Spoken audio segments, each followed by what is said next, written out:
Welcome to the Chamber Connection. I'm Todd Thomson, President and CEO of the Greater Pensacola Chamber of Commerce on a beautiful Chamber of Commerce November 1st morning. I hope everyone had a great weekend and had fun with the kiddos for Halloween.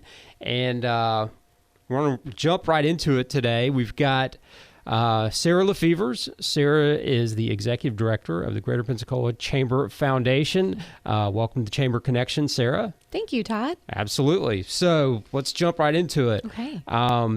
First, just tell us about the Greater Pensacola Chamber Foundation and your role and what's happening, the new things that are happening with the foundation. So we're super excited with what's happening with the foundation. The foundation's been around for a few years. I think most people are familiar with our WFDA, or our West Florida Defense Alliance, or our Leadership Pensacola program that has been in existence since, I believe, 1983, correct? Yes. And so those programs come up under the foundation, but here just within the last year under your leadership, Todd, and with the great staff that we have and what we're doing with trying to prepare for the future, we realize that with the foundation, there's a lot of opportunities. And so I'm very grateful to be able to step into this role to help lead alongside you, the foundation, and looking forward to our most recent addition to our programming, which is Pensacola 2030. So I'm excited to dive into that today. Yes. So Pensacola 2030 is something we unveiled last week at our annual meeting.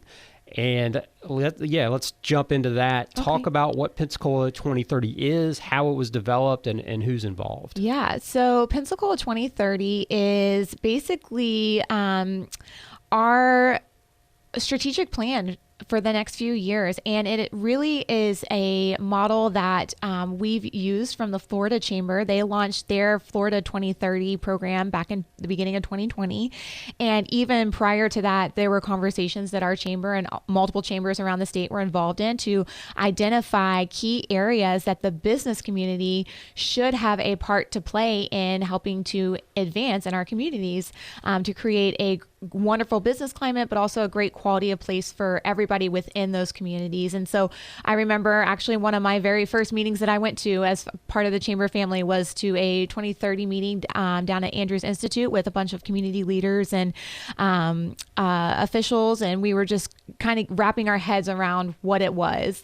And it seemed like a very audacious opportunity. And I think it was a little bit just trying to figure out, okay, how do we even get started with something like this and scale it down to our community? But, with the collaboration and the conversation continuing, obviously with everything that happened with COVID and the beginning of 2020, kind of put a pause on the process, but also throughout that time frame of all us being at home and not being able to focus on our events and so forth, we had an opportunity to really delve into the research and the virtual convening with stakeholders. And we surveyed our business community and asked, what are the areas that you feel like the Pensacola Chamber should advocate in and help increase in our community? And that's where we got our 5 focus areas, which are military, workforce, economic well-being, also known as quality of life, community health, and economic growth and sustainability. So those are kind of our 5 focus areas. So having decided on what those focus areas would be, we then started using our policy subcommittees to convene all of the chamber members and people in our community that are involved in these areas that are doing the day in and day out work and are focused on increasing the value of these areas in the programming and resources. We convened them together on a monthly basis and started figuring out what were the specific things we wanted to focus on, what was the current data, of course, partnering with the Haas Center and Chief Escambia and the Florida Chamber Scorecard to get a lot of those data points to help us figure out, okay, so this is where we are, so where could we possibly be by 2030? And so we did a lot of math, which is not my strong suit, but our team did a great job figuring out, okay, based on our projected growth, this is where we know we could be in 2030. But then we went a little bit beyond that with some of these goals and said, okay, well, some of these goals need to be at 100%. Whether we get there in 2030, 2040, 2050, this goal will always be 100%, such as kindergarten readiness and third grade reading skills, and making sure that our kids are ready and prepared for the workforce that they choose to go into, and making sure we have a diverse workforce. Those things are important. And so we weren't comfortable settling on anything less than 100%. So definitely have some lofty goals in here, but that was kind of the process of getting this document, this blueprint, the first step in this process together. And it's just been so much fun learning from the experts in our community. There's so many different people who are talented and passionate about our community, and just being able to be a small part and watching them come together and convene and figure out these data points and where we want to go has been a awesome opportunity to be a part of that process.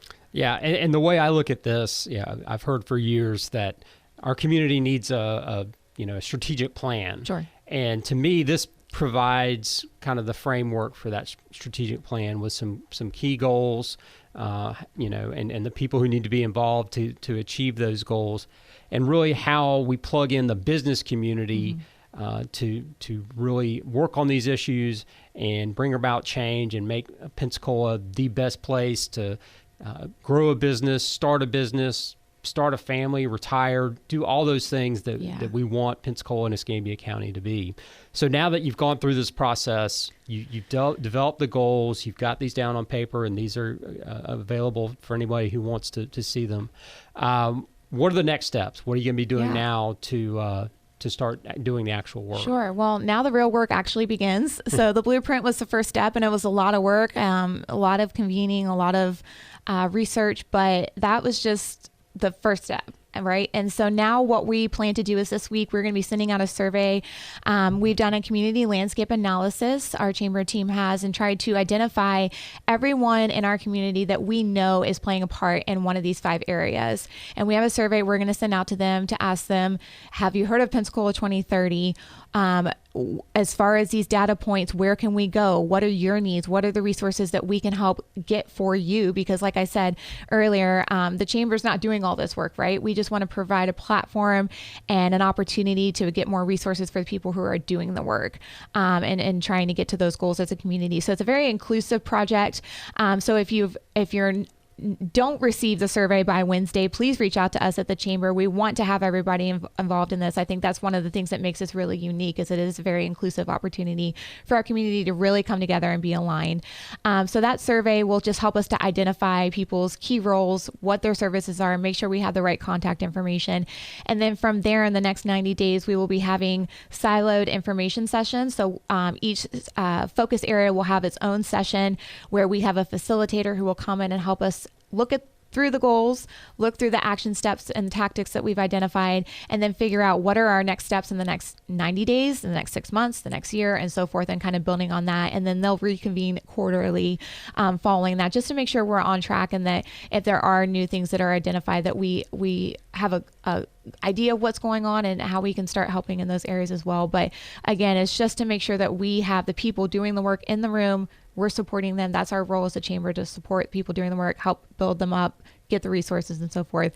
And then from there, we have an annual scorecard. Our consultant who's been working with us has created that so that we can measure these data points every year. And then we'll be reporting those out in our annual report for the foundation in December of every year. And so we're really excited. December 2022 will be our first annual report. And we're really hoping that, even though that this is going to be the first year and we're going to be getting up and started with the process and with the resources and figuring all this stuff out, and it's going to be obviously a fluid process, and we're going to be learning as we go, but be able to hopefully report some progress in some of these areas in December of 2022. Yeah, and I think that's important to really hammer that home, is that this is going to be reported every year. Mm-hmm. We're going to, get this information out so people can see where we're making progress, where we might be stagnating or not making the progress that we want to make, and then we can, focus resources, shift around, do what we need to do to really improve on those areas. But transparency is very important in this process. As you mentioned, we want the entire community involved, and the scorecard will help everyone understand where we are. We've got the goals that we're working towards, but we know it's incremental. It's going to take time to get there, but having this scorecard and reporting it out every year is an important part of the process. Agreed. And we will have that scorecard, and the Florida Chamber has been involved in this process with us and is so supportive and helpful. And they've allowed us the opportunity to share the Escambia County data that they have on their scorecard on our website. So that data will be live. And then the data that's not there until we can figure out how to get it there will be reported in the annual report and kept up with some of our local partners. But we're excited to have the majority of that data live on our website where people can go and look at that. Also, our data resources. So like you said, full transparency, a copy of 2030, and then information on how to get involved, because we want everybody involved in this. Right. So, yeah, you mentioned the Florida Chamber Foundation and the resources and people that they have. We were part of a group that went over to Tallahassee a few weeks ago and met with them. Talk about some of the takeaways. I know you took a lot of notes. I did. I wish I had brought them. I know we both left that meeting very inspired and motivated to really get into this work. But talk about that meeting. Yeah. So the meeting with the Florida Chamber was phenomenal. Again, just so thankful for their partnership and their guidance in this process. And I think the one thing with their Florida Foundation, very similar to what we want to make ours, is just there to be a support to the chamber and to the business community. And the way that we do that is identifying what are the things in our community that hold people back from having a livable wage, that getting to work, having access to healthcare, access to broadband so that their kids can get their homework done at home. And just like these different things that maybe you and I, we don't really think about because we're blessed to be able to have these things, and we're able to have a car to get us to work and the resources we need to help us thrive as much as we want to, right? But not everybody in our community does. And the Florida Foundation has just been so great with their Prosperity Project and with their gap map and identifying why is it that not everybody can get to work? Why is it that not everybody has access to healthcare, or, just those different things that I don't know that the business community is always looked at, or maybe it's been viewed as maybe not the business community's role, but as an employer and as a community leader, it is our role, because we want our employees to thrive, because when our employees thrive, our businesses thrive. That when they want to show up to work, we have a better outcome, right? And so just identifying those things and figuring out how we can help as the Chamber Foundation support getting access to the things that our community needs, and that everybody has an opportunity to start a business, that our minority-owned businesses have the capacity that they need, that they have the skill training they need, the network that they need, and that, just looking at things like that maybe we haven't looked at before 2020, and just how to do that and the appropriate avenues. And they're killing it. The Florida Chamber is absolutely killing it. So they definitely gave us some ideas that we're going to be implementing here in the next few months as we go through this process. Obviously, partnering with them is going to be huge to our success. And then just utilizing those resources such as the Prosperity Project and being active in that, and looking at the gap map and trying to see where our community, what zip codes in our community need more resources and more help, and focusing there first is going to be key. So they're amazing. I couldn't say enough good things about them. Right.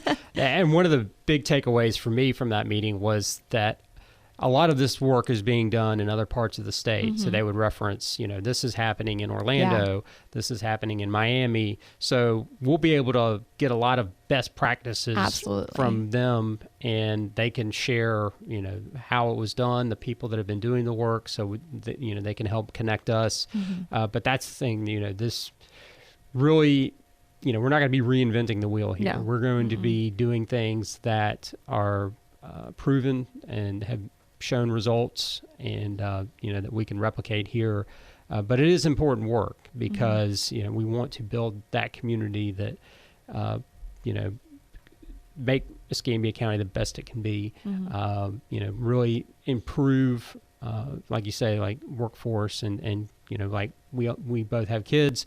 We want them to grow up here, have a great education, go to college, and then have the option be like, okay, I want to be in Pensacola. I don't want to go to Atlanta or New Orleans or Birmingham. Absolutely. We want Pensacola to be the place to be for our future, and that'll provide the stable workforce we need, and provide the opportunities for expansion that'll help our community grow. Absolutely.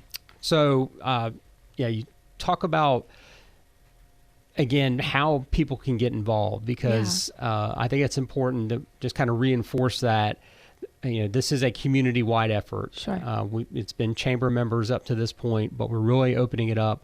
We want everyone at the table. I mean, we are blessed at the chamber to have members from our largest employers to our mom and pop stores to government and education and nonprofits. But, talk about folks who may not be chamber members, but want to be involved. How can they get involved? Yeah. So it's the first step. Reach out to us at the Chamber Foundation. My email is slefevers@pensacolachamber.com. You can call us at the chamber office or go to our website, pensacolachamber.com. Go to the foundation page, and there's information as well as my email and phone number that you can get a hold of me. I will give you as much information that we have as far as the upcoming meetings and how to get involved. I think the first step is participate in the convening. If you're providing services or resources to our community in any of these areas, or maybe it's, you look at these titles and you're, okay, economic well-being. Well, are you trying to help us reach our goal of cutting childhood poverty in half and creating a sustainable infrastructure, helping with affordable housing or food insecurity, things like that? Reach out to us. We want to make sure that we're a support to you, that we have resources for you. And then, one of our goals in bringing everybody together is to have that aggregated data that, we've got so many people working in silos. And so for the first time, we want to bring all that data to go together to show where are we really, where are we progressing? Because Pensacola is progressing in areas that's not always talked about. So if we bring all that together and move forward aligned, again, just as a North Star, but not doing all the work, giving the support and the credit to the people who are, then, I think that can advance us in several ways. So that's one way. The second way is we are going to be needing a volunteer force as we move forward. Again, providing resources to the people doing work is going to give us opportunities to involve our businesses and our community and volunteering with these organizations and helping mentor. We just launched our Mentor Pensacola program for this year last week. We have 26 matches, which is amazing. And so we're going to be needing mentors. We're going to be needing resources for our kiddos and so forth. So we're going to have a volunteer force, and we're excited about getting that started. We're in the beginning stages of that as well. But if you want to volunteer with the Chamber Foundation, reach out to us. It's a great opportunity as well. Yes, absolutely. And so we have this plan, we have the goals, but something we've learned just in the last really 2 years is that things change, and sometimes they change quickly. Yeah. So talk about how things might evolve even within the next 8 years plus with 2030. Yeah, so it is a fluid document. Again, it's here to provide a strategic plan and a North Star to our community, but it's also fluid because, as you said, things change a lot and quickly, sometimes without us even realizing it. So as we track this data and as we continue to convene and listen, I think that's a big part of what our role will be, is just to listen to the needs of the community. Things may change on here. You may see more goals added or goals shifted. The goals aren't going away, the ones that we've identified. If we aren't doing well, we're not just going to erase it and act like it never happened. We're going to be transparent and show that we're just not doing well and try to fix it as much as we can. But definitely as things change, we're probably going to need to add some things to here or change some things in the blueprint. But that I want the community to know that that's okay. It's okay to change those things. And, we are just looking forward to the opportunity to, again, provide the direction and then see where it goes from here. But we want it to be community led. And so it's important for us not to be super sold on what we've put together here in the last few months, but to allow that opportunity to change as our community changes and progresses. Right. And I think it's important, and you mentioned this, is, we at the Chamber aren't going to be doing the work as much as we are. We wouldn't sleep, Todd. Yeah, I know.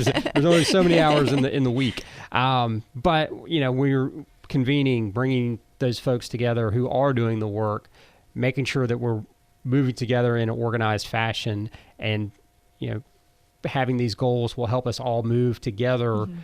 Because if you look at this, I don't see anyone out there that would say, well, these aren't good goals. I mean, these have been well researched.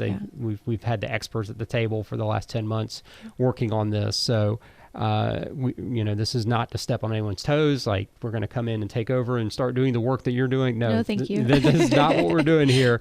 We're really want to be that organization that convenes, brings people together, and helps support the work that is being done, but moving it towards these goals that I think we can all agree upon. Agreed. I'm excited. Yeah, absolutely. I mean, it's tremendous. When we started talking about this, this year, and seeing it all come to fruition as quickly as it has been very inspiring, and really looking forward to getting this work started and moving our community forward. Yeah. Also wanted to just talk about, so the chamber will still be involved with advocacy efforts. Yes. But you've mentioned the advocacy team was working on this a lot. Talk about a little bit of that transition, how the advocacy will be more focused on kind of the short-term issues that may deal with session, whereas this is more the long-term. Yeah. So in my old role as Director of External Affairs, advocacy, number one job description, so much fun too. We really enjoy our policy committee meetings and meeting with those leaders in policy in our different sectors in our business community. And one of the things we did was at the beginning of this year, we created a new structure to our policy committee. And one of the components of that is having issue-driven subcommittees led by the experts in our area. And that has proven to be so successful. But not only did we tack on to them the typical policy job description of creating our business communities 2021 legislative priorities, but we also had tacked on the Pensacola 2030, right? So at the time that they were looking at our short-term legislative priorities, they were also looking at the long-term goals. So it's been a long year for our subcommittees, but they have put in so much work. And I just want to say, on here, I'm so thankful for each and every one of them, for our policy chairs, for Honey Harris and Ray Walker, who have led that. So thankful for them. But since we've got this blueprint, we find it very important to have the convening groups that are going to meet quarterly focused just on the data tracking, the resources, making sure we have everything on track and that we're being transparent and doing what we need to do for our business community, which will be operated through our foundation, as we said. With the advocacy, they are going back strictly to those legislative priorities and focusing on 2022 session, making sure that we represent the needs at the state level, but also at the local level, our county commission and city council, our business priorities that are short term. And so they're, I think, a little bit thankful to be going back just to the policy aspect. Most of the people in those committees are policy driven. Their jobs are in policy at some level. And so they're very thankful for that. And then the community focus will be through our foundation that will meet quarterly and just make sure that we're on track and that we're doing everything that we need to do for them. So that will be a little bit of a split for them. But we've already been super involved with session already. As you mentioned, we've been the committee weeks there in Tallahassee, meeting with our delegation members, making sure that they know what our priorities are for the upcoming session. We'll be back for Northwest Florida Days, which we're excited about. And so that will be, I know you'll be very heavily involved in that. And so I'm excited about that, but the policy committees have been tremendous. Yeah. Huge help. Yeah. So I think that's what's exciting to me is we've got short-term things we're going to be working on, in the policy area, but we've got the long-term with 2030 and really getting into community work as well. So real quickly before we wrap up. Yeah. Contact information for you and how to get involved. Yeah. So my phone number, 850-356-8735. Feel free to reach out at any time. Email slefevers@pensacolachamber.com, and you can visit our foundation page on the pensacolachamber.com website. Awesome. Sara Lefevers, Executive Director of the Greater Pensacola Chamber Foundation. Thanks for joining us today. Of course. A lot of great information and a lot of stuff that's happening. I'm really excited about the next 8+ years and the things that are going to be happening here. And I'm just proud that you'll be leading the way on that. Thanks, Todd. Happy to be here. Absolutely. All right, folks. Well, I hope you all have a great week, and we'll catch you next time on the Chamber Connection.